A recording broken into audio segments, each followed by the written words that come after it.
Você já parou para pensar qual é o seu propósito de vida? Propósito não é sobre o agora, é sobre planejamento a longo prazo. Um significado, uma realização que impacta em nós mesmos e no ambiente em que estamos inseridos. Propósito de pessoas e de empresas. Esse é o tema deste episódio do Dose de Saúde, a pílula de informação, saúde e bem-estar do Grupo Santa Casa BH. Dose de Saúde. Apresentação, Marcos Coelho. No clássico Alice no País das Maravilhas, a personagem protagonista mantém o seguinte diálogo com o gato. Senhor gato, qual o caminho devo tomar? Pergunta Alice quando chega a uma bifurcação. Depende, aonde você quer chegar? Respondeu o gato. Eu não sei, disse Alice. E logo o gato retruca. Então, tanto faz. Essa reflexão demonstra a importância de sabermos aonde queremos chegar. E seja lá qual for o caminho, precisamos ter um propósito. Mas qual a força do propósito na tomada de decisões, nas metas e nas missões que nos propomos a desenvolver, tanto na vida quanto nas empresas? Você está ouvindo Dose de Saúde, do Grupo Santa Casa BH. E para falar sobre isso, temos a alegria de receber a palestrante e professora na área da felicidade, Leidiane Ferreira, que é especialista, mas não gosta de falar que é especialista, né, Leidiane? Aprendiz? Aprendiz, sempre aprendiz. Tudo bem? Tudo bem, Marcos? Tudo jóia. Então, para começar, Leidiane, vamos diferenciar o que é missão, meta e propósito. Explica pra gente. Ótima pergunta. Primeiro a gente precisa de entender, né, eu acho que sempre na linguagem, né, e você como comunicador também, né, quando a gente está aprendendo algo, a gente entender todas as origens e entender o que é substantivo, o que é adjetivo. Então, a primeira coisa, propósito é substantivo. Então, ele precisa de um adjetivo. Então, tem propósito bom e propósito ruim. Como, por exemplo, Hitler tinha um propósito, né? Então, a primeira coisa que a gente tem que entender para descaracterizar também o romantismo que traz a palavra propósito é entender que ele tem vários vieses. E como aqui na Santa Casa, né, ele foi muito bem escrito, porque ele já tem ali o verbo que fala melhorar a vida das pessoas, e já tem a intenção, então a gente já entende que é um propósito bom, né? Porque às vezes poderia ser, por exemplo, impactar a vida das pessoas, mas você pode impactar positivamente ou negativamente. Então eu sempre falo essa questão da escrita, né, que é muito importante a gente começar a entender.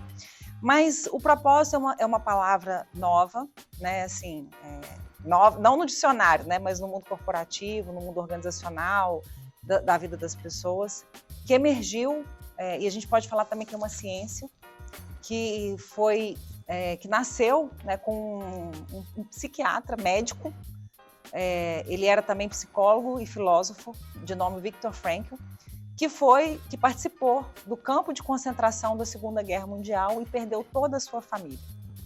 E nesse campo de concentração, ele, após trabalhar muito e também ser exposto a frio, a condições extremas, né, de vulnerabilidade, ele começou a concretizar a questão da consciência.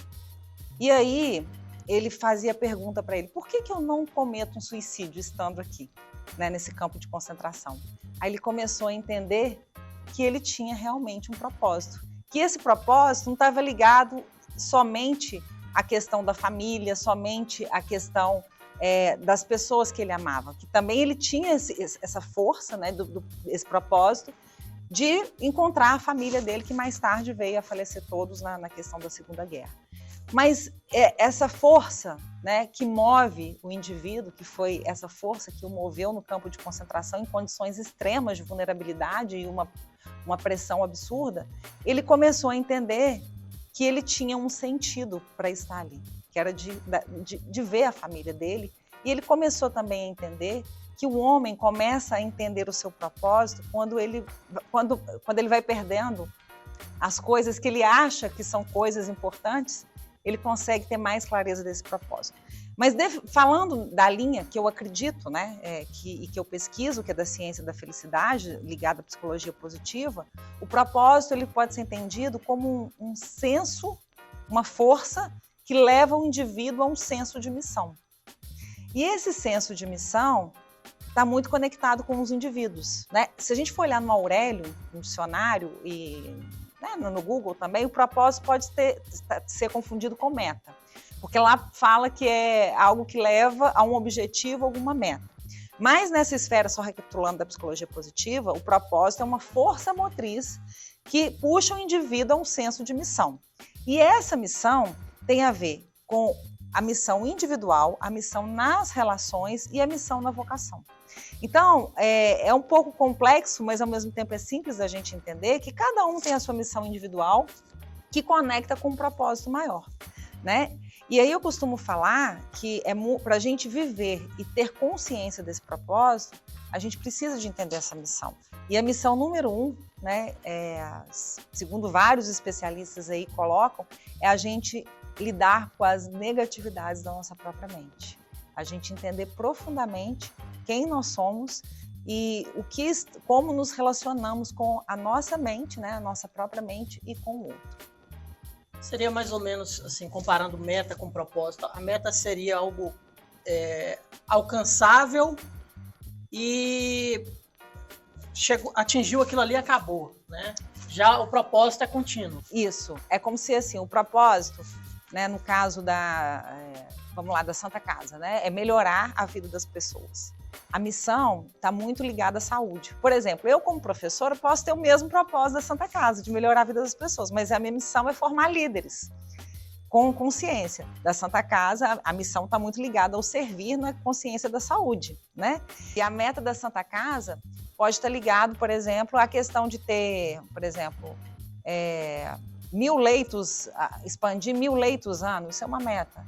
E a meta da professora pode ser de formar 1.000 alunos ano, né? Então, essa meta, ela vai se reciclando, mas o propósito é o norte, porque na hora que vem o cansaço, na hora que vem a dúvida, porque somos seres humanos e a gente duvida, esse negócio de falar que quem tem um caminho, quem tem um propósito claro, não tem dúvida, dúvida faz parte, é só olhar, inclusive os mestres espirituais, né, o quanto que dúvida faz parte. Então ele sustenta essa força motriz que puxa e sustenta os indivíduos em vários momentos, inclusive da dúvida. Ô, Leidiane, e como é que as pessoas canalizam isso para as empresas e para a própria vida? Como é que seria? É muito importante a gente começar, eu sempre falo, né, a mudança ela vem do coletivo e do sistema, mas é o indivíduo que começa o discernimento daquele propósito que ele acha que é importante ou não para ele, né? Então, numa pesquisa feita no Instituto Gallup, que é uma instituição super reconhecida, né, ligada à psicologia positiva e essa questão do bem-estar, eles comprovaram, né, nessa pesquisa que, em média, 44% das pessoas não tinham as suas metas individuais ligadas ao propósito das empresas. Então, é como se... E eu já fiz uma pesquisa, assim, vamos dizer assim, voluntária, né, em treinamentos que eu dou, perguntando às lideranças, às pessoas das empresas, e aí, gente, vocês têm clareza do seu propósito? Na minha estatística, em média, 50% tinha clareza do propósito, e outros 50% não tinham. Então, um grande despertar do propósito para indivíduos é começar e entender qual que é esse propósito ou o sentido. Porque na psicologia positiva a gente usa muito o sentido, que é a conexão emocional. Então, às vezes, o meu propósito pode ser, por exemplo, servir, né? Mas o sentido de estar trabalhando, por exemplo, na Santa Casa, para mim o sentido é a conexão que eu tenho com as pessoas, e eu quero também ter um emprego para formar o meu filho, a minha filha em determinado saber, em determinada área. Então é muito importante a gente entender individualmente como que o propósito reflete na gente. E ele também tem se demonstrado uma alavanca contra estresse, depressão, e também tem uma pesquisa, um centro de pesquisa de Alzheimer em Chicago, essa estatística de 2010, que fala que, em média, as pessoas que têm um propósito definido têm 50% chance menos de adquirir Alzheimer, né? Então, assim, ele reflete direto na saúde e também na vida das pessoas. E para as organizações, ele é o que costuma fazer a organização ser querida, né? E eu falo que o tempo que a gente tem no dia a dia é tão corrido que a gente está imerso naquela organização que a gente não entende o amor que está envolvido, né? Porque se é algo bom que vai melhorar a vida das pessoas, que vai gerar um legado positivo, isso sustenta também os conflitos, sustenta, às vezes, as relações de desconfiança e gera um ambiente positivo, né? É um dos pilares da psicologia positiva, é o propósito. A gente, aqui no Grupo Santa Casa BH, a gente percebe que todos os funcionários têm um senso de pertencimento muito grande, e isso ocorre, de certa forma, por conta do nosso propósito, que às vezes pode parecer uma coisa meio abstrata, mas ocorre de maneira muito crível no dia a dia, né? A gente sente que está melhorando mesmo a vida das pessoas, né? De um paciente, em pequenas ações, a gente percebe isso muito no dia a dia. Seria isso? Sim, o propósito, você usou duas palavras que são paradoxais, né? Quando você fala assim, o intangível, mas algo que você falou crível, né? Exatamente. Então, assim, como é que algo pode ser intangível, ou seja, invisível, e algo que pode ser até cartesiano, né? Essa é a atmosfera do propósito, né? Porque você sabe que essa força motriz é algo que move, e principalmente, o que eu tenho falado, é uma força que move com consciência. Porque, como eu disse no início, tem propósitos bons e propósitos ruins. Então, quando você entende que é um propósito bom, você começa a viver essa atmosfera, né? Ô, Lidiane, você costuma falar nas suas palestras, nos seus treinamentos, de 3 pilares, 3 grandes pilares. Quais são eles? Bom, aí que entra essa questão da consciência, né? Justamente quando a gente fala do propósito bom ou propósito ruim, quando a gente fala de organização, não adianta a gente só escrever o propósito, pregar na parede, falar os nossos valores são esses, se a gente não trabalha esses 3 pilares, que são indivíduos, relações e o próprio sistema da organização. Uma frase que eu uso muito nas palestras, que vem da minha época de consultoria, porque a minha trajetória toda foi com consultoria de gestão em grandes empresas e depois médias, pequenas, né? Eu tive uma trajetória bem assim diversa, e também já redesenhando mais de 600 processos de gestão com indicadores, com foco em estratégia, né? Finanças. E tem uma frase que eu trago desde essa época que fala: coloque pessoas boas num sistema ruim e o sistema sempre vence. Então, para eu viver um propósito fora a escrita que eu coloco, eu preciso de ter um processo que reflita esse propósito. Então, por exemplo, se o meu propósito é melhorar a vida das pessoas, eu também tenho que ter dentro da instituição processos que favorecem o bem-estar das pessoas, senão eu estou sendo incoerente. E aí entra numa questão de desequilíbrio, né? Então, entre o dar e receber. E aí, então, é muito importante olharmos os sistemas, se aqueles processos, eles refletem aquele propósito, as relações, principalmente as relações de comunidade, confiança, e os indivíduos. Se aqueles indivíduos também estão favorecendo, estão cumprindo esse propósito. Quando a gente tem esses 3 pilares estruturados, a gente tem um ambiente muito mais colaborativo e aberto para a confiança. E aí você pode me perguntar assim, não sei se está aí na sua pergunta, Leide, quando não tem esses 3 pilares alinhados, o que a gente faz, né? É muito importante começar a trabalhar a autogestão dos indivíduos, a autoliderança emocional. Os indivíduos precisam de conectar com eles mesmos para eles mudarem a si mesmos, estabelecerem comunidades, porque a mudança vem a força da comunidade é impressionante, que está na cultura da empresa. E a partir dessa mudança em comunidade se redesenham os sistemas. Mas para começar o redesenho do sistema, quem redesenha um sistema é o indivíduo, eu preciso de começar a despertar os indivíduos, né? Para esse propósito ser o mais coerente possível com aquilo que a gente está emanando para a sociedade e também a força de ação, para aquilo tudo ser bom para todo mundo, né? Porque esse negócio também que a palavra missão carrega, aquela coisa de missionário, de ser doloroso, de ser sofrido, já caiu por terra, né? O propósito e a missão são coisas saudáveis, salutares, que ajudam os indivíduos e a organização a viverem melhor, com mais relações positivas, que é a base também da ciência da felicidade, os relacionamentos, né? É isso aí. Bom, eu ia já na contramão aí. É possível a empresa definir o seu propósito sem os 3 pilares? e trabalhar isso no dia a dia, ou não? É melhor você definir um propósito mais ou menos de acordo com aquilo que você já pode proporcionar? Olha, eu costumo falar, Marcos, que não tem uma regra específica, né? Porque cada empreendedor funda a sua instituição com um propósito que está muito claro para ele, né? A gente vê essa essência do propósito muito nos fundadores também, né? Mas muitos colocam o início de um negócio, de uma jornada, pela questão da sobrevivência mesmo, né? E aí a própria jornada vai transformando e vai gerando mais consciência. É possível? Sim, respondendo a sua pergunta, sim. A questão é o índice de felicidade, o índice de bem-estar, né, dessas pessoas e a perenidade. Porque quando a gente fala de indivíduos, um propósito, quando se trabalha em indivíduos, está muito ligado aos valores, né?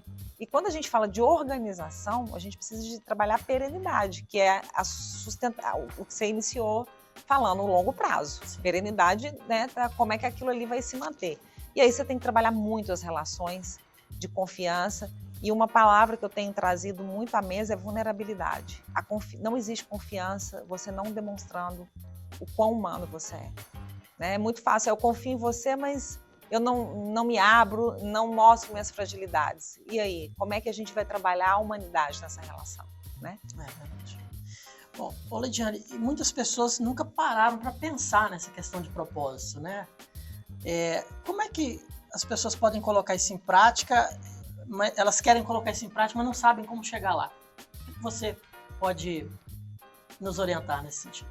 Marcos, eu te falo que são várias formas, né, de trabalhar esse questionamento, mas o que eu vejo que a maioria conecta com dor.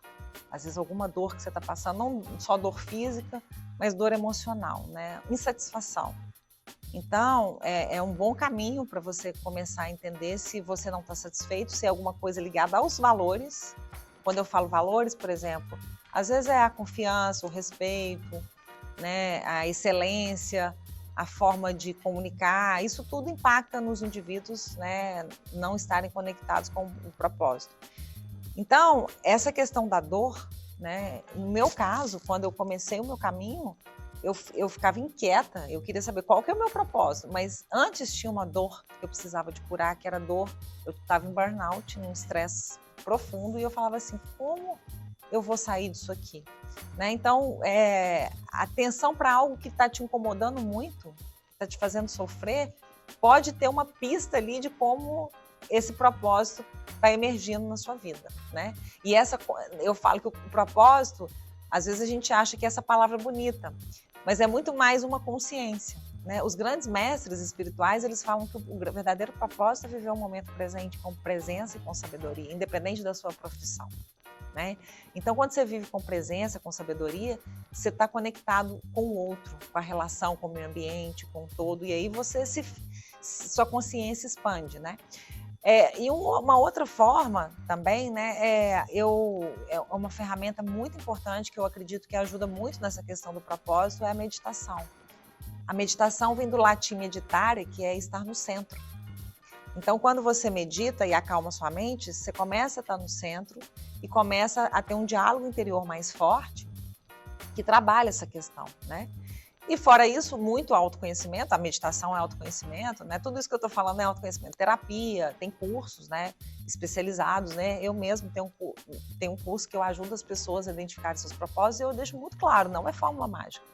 E também não é algo, às vezes a gente acha que ele está lá, mas no fundo, quando você conecta com você mesmo, ele está muito mais aqui, muito mais perto do que a gente imagina, né? Então, é um estado também de aceitação e de servir maior. Só que antes de estar lá, é importante a gente estar aqui, né? Na consciência do corpo, na consciência das relações, na consciência do dinheiro, de todos os mecanismos que envolvem a nossa vida terrena, né? As nossas relações. Então, um bom começo, né? Não tem como falar de propósito sem a palavra autoconhecimento, né? Mas esses dois que eu falei, assim, prestar atenção no que está fazendo você sofrer. e prestar atenção também na sua mente através do silêncio e da meditação, são grandes ferramentas para você começar a identificar o seu propósito. Você tinha esse autoconhecimento quando você passou por esse problema de burnout? Ou foi algo que você precisou parar tudo e buscar esse autoconhecimento? Não tinha nada, estava mais perdida do que segue no tiroteio, né? E uma coisa que eu esqueci de falar aqui em relação ao propósito, que o propósito tem muita ligação com o trabalho. Não é necessariamente que o propósito é o trabalho. E ele tem muita ligação também com os seus dons e talentos, aquilo que você sabe fazer bem feito, que você faz com pouco esforço, né? Mas voltando aqui à questão do burnout, eu não sabia, não tinha a mínima noção. Eu estava com a energia vital tão baixa, porque o burnout faz isso, deixa a energia vital baixa, te deixa irritado, não te deixa consciência de presença. Você acha que tem um negócio que é muito legal, que chama síndrome do impostor, que pega muitas pessoas, que doam, inclusive. Você acha que você não fez nada na vida, então eu não tinha muita consciência, né? Mas eu queria encontrar o meu propósito, mas antes de encontrá-lo, eu queria também trabalhar a mim mesma, né? Curar as minhas feridas emocionais, as minhas dores, encarar a minha personalidade, a minha alma sem máscara, né? Porque a gente vai construindo algumas máscaras ao longo da jornada e eu queria estar comigo mesma, com a minha alma, né? De uma maneira bem profunda. Mas voltando a essa questão do burnout, né? A minha jornada do propósito, eu descobri Viktor Frankl, inclusive, no meio da rua, né? Eu estava fazendo intercâmbio em Toronto, no Canadá, e eu estava com aquele mapa do Google, né? Que você vai para um lado, vai para o outro. Aí eu estava perdida na rua. Aí chegou um senhor para mim e falou assim, você está precisando de ajuda? Eu falei, eu tô aqui perdida, eu quero ir nesse... era uma unidade de trabalho voluntário em Toronto. Eu falei, eu quero entender se esse negócio de felicidade, quem faz trabalho voluntário, é verdade mesmo, ou se as pessoas lá estão piores do que os voluntários. Quero entender como é que funciona o voluntariado. Aí ele falou assim, minha filha, você não vai acreditar, eu trabalho nesse prédio. Eu falei, o que o senhor faz? Ele falou assim, eu sou médico. Eu falei, o senhor é médico? Então tem que entrevistar o senhor. E aí a gente foi caminhando, né? Ele me concedeu mais de 3 horas dessa entrevista. Inclusive eu tenho ela catalogada, prontinha para publicar, sobre essa questão do propósito e da felicidade. E lá, né, ele na época, ele era coordenador do Departamento de Psiquiatria da Universidade de Toronto e ele era professor também de meditação, coordenava mindfulness para os médicos dentro da Universidade de Toronto. E ele foi ganhador do Prêmio Nobel da Paz com mais 15 médicos, porque escreveu um livro que falava sobre a questão da guerra nuclear, como acabar com a guerra, e tinha a ver com consciência, meditação, amor e qualidade de presença. E aí ele que me falou do Viktor Frankl, porque eu já estava conectada com essas questões do propósito, mas ele falou assim, você tem que estudar Viktor Frankl. Então, quando a gente fala de saúde, né, essas questões do propósito têm relação direta. É muito importante a gente entender que o burnout, ele pode ser um grande chamado para o seu propósito e que não está desconectado de outras coisas, né? Então, a história do propósito, ela foi chegando aos poucos a partir de uma busca e com pessoas lindas que já tinham vivido histórias muito fortes, como esse médico, né? O nome dele era Dr. Frank Summers. Ele com mais 15 médicos, eles ganharam uma equipe, né, de médicos lá do Canadá.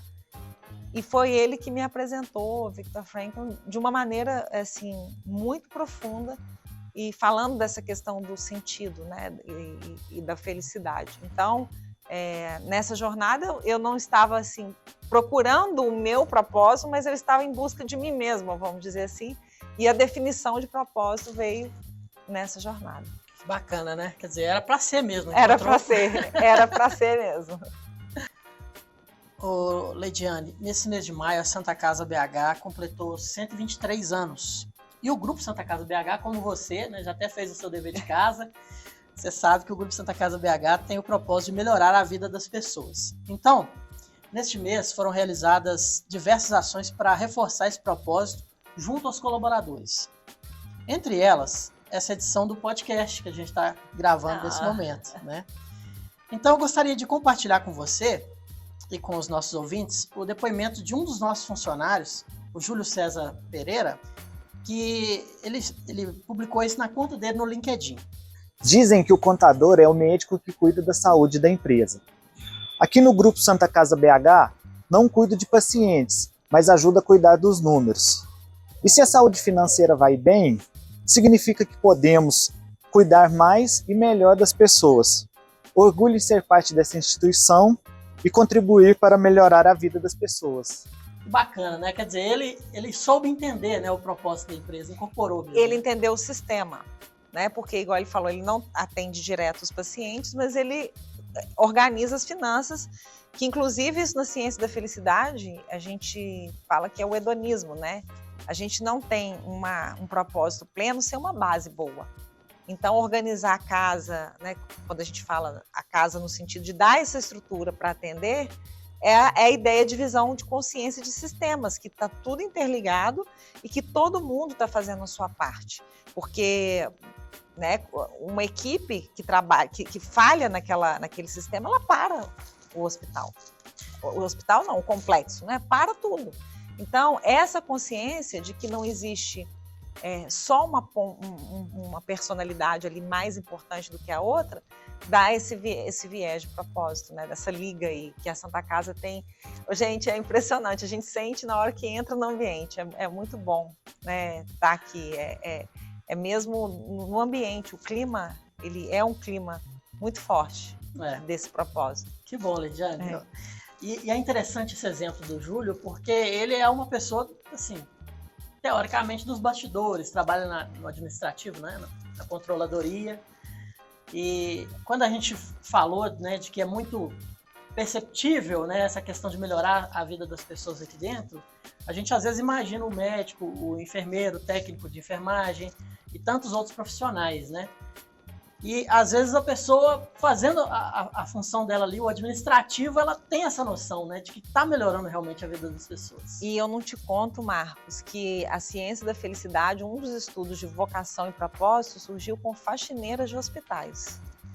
Olha para você ver como é que o propósito tem conexão com a saúde. Eu falei do Viktor Frankl, que foi um médico, né, psiquiatra, e esse estudo de felicidade e trabalho, tem um estudo que eu me esqueci agora a pesquisadora, mas ele fala, né, que foi feito no hospital e eles constataram que as faxineiras que trocavam as roupas de cama tinham um índice de bem-estar e felicidade maior do que todo aquele ecossistema, porque elas tinham um senso de vocação muito forte, né? Então, a gente... às vezes a gente se atrela muito a cargos e a gente esquece de ver o todo. E países como a Dinamarca, por exemplo, que tem índice de felicidade altíssimos, inclusive as pessoas elas são reconhecidas porque elas são, não pelos títulos, né? O primeiro-ministro da Dinamarca anda de bicicleta. O médico, né, a remuneração é aproximada de um secretário de garçom. Então, é uma ideia de que todo mundo colabora para um ecossistema mais saudável a partir de uma confiança, por exemplo, no governo, né, de que a vida pode ser melhor para todo mundo e todo mundo pode viver o seu propósito com alegria e sabedoria. E a felicidade está muito ligada à simplicidade, né? Totalmente, né? Totalmente. E voltando à questão das moças que cuidam da higienização, né, da limpeza, elas têm um papel muito importante, né, no hospital, porque sem higiene, sem limpeza não tem saúde, né? Não tem saúde, né? Elas param o hospital, né? Exatamente. Se você for olhar o papel, né? Então, e aí vem a consciência do momento presente. Porque se sua mente não estiver presente, naquele momento você não entende o sistema. Você fica olhando somente, às vezes, uma figura, né? Como, por exemplo, uma figura que está ali na linha de frente, e esquece que tudo aquilo ali é um contexto do propósito. Então, o propósito, de novo, ele não é algo que se escreve, é algo que se pratica, né? E igual eu falo na palestra também, a gente fala de tendência e esquece das pendências, que é o básico, que é olhar no olho, que é a troca verdadeira, que é o respeito nas relações, que é a respiração, que é o planejamento pensando em seres humanos e não em robôs, né? Porque somos seres humanos, né? Então, envolve toda essa complexidade. O propósito numa organização, ele é complexo, ele não é um assunto simples, não, e precisa de muito diálogo para estar desde a ponta, né, lá com as pessoas que estão atendendo até na alta gestão. Então, precisa de todo esse alinhamento e toda essa consciência, né? E quando uma pessoa vai começar a trabalhar numa empresa, é interessante, é importante que ela saiba o propósito dessa empresa, e se esse propósito da empresa não for alinhado, ou se a pessoa não se identifica com esse propósito? Fundamental essa sua pergunta maravilhosa, porque igual você falou no discurso da Alice, né, no País das Maravilhas, para quem não sabe onde quer chegar, qualquer caminho serve.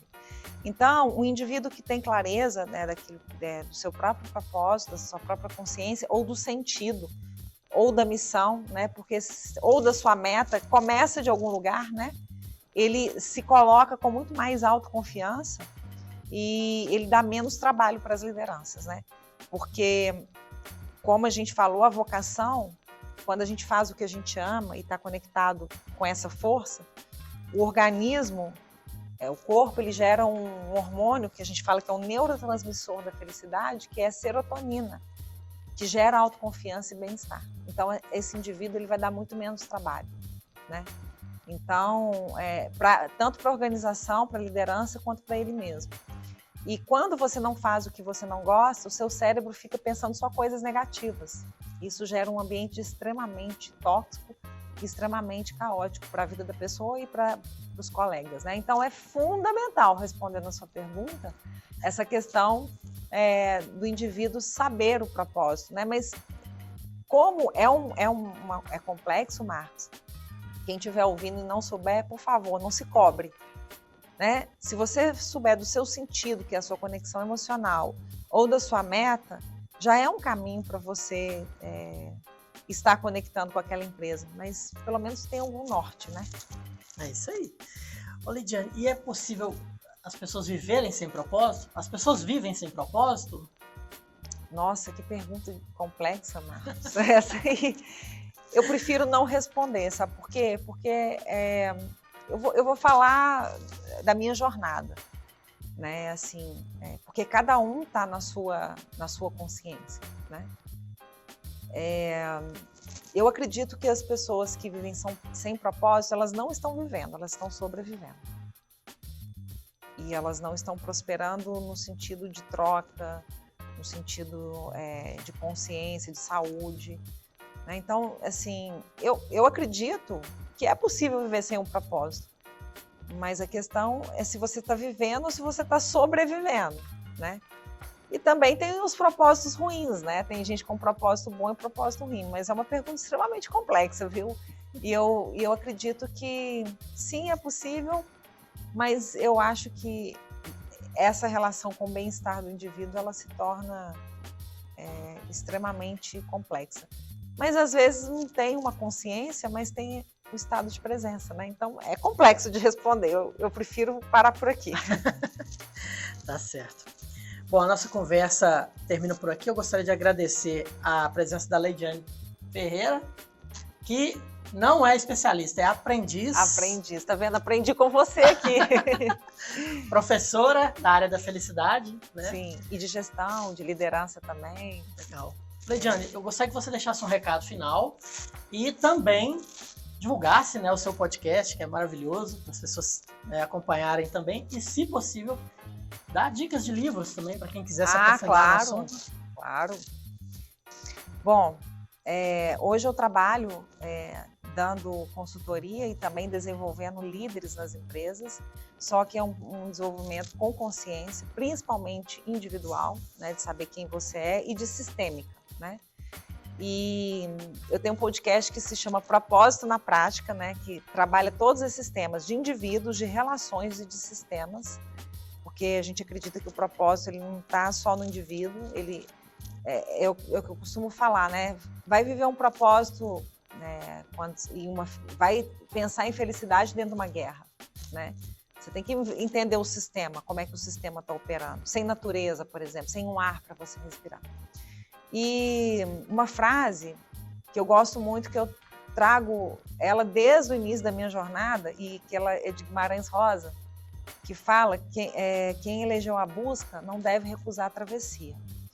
Às vezes, na jornada do propósito, você acaba achando que é tudo muito prazeroso, e às vezes tem umas travessias difíceis que faz parte da jornada, da busca, né, desse propósito, desse sentido. Então, para não negar a experiência de dor também, para viver tantas experiências de prazer, de felicidade, né, mas de dor.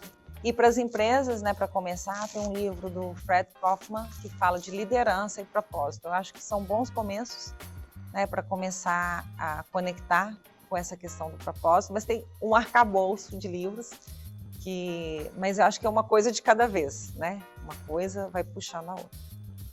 Muito obrigado, Leidiane. E você, curtiu Dose de Saúde? Ouça o podcast nas principais plataformas digitais e compartilhe com seus amigos. Você ouviu Dose de Saúde, o podcast do Grupo Santa Casa BH. Muito obrigado a todos e até a próxima edição do Dose de Saúde. Tchau! Siga o Grupo Santa Casa BH nas redes sociais, @SantaCasaBH.